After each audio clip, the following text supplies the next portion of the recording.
Kasus penangkapan sejumlah WNI oleh polisi Arab Saudi karena tersangkut kasus haji ilegal jadi perhatian Kemenak Sulsel. Untuk mencegah hal serupa, pihaknya pun mulai gencar melakukan sosialisasi lebih awal.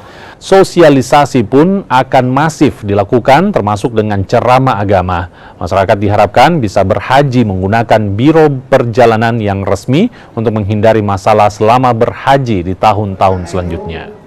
Kami kemarin kita sudah rapat dengan seluruh penyelenggara ibadah haji, DPU, kemudian KBH, untuk satu visi kaitannya dengan perangkatan haji dan umrah. Kita sepakat kita dorong memberikan edukasi kepada masyarakat untuk yang berangkat umrah, berangkat haji untuk menggunakan visa haji. Dan saya kira ini juga kita akan secara internal di Kementerian Agama, secara umum nanti seluruh ASN Kementerian Agama memberikan edukasi kepada masyarakat untuk penggunaan visa haji, baik itu reguler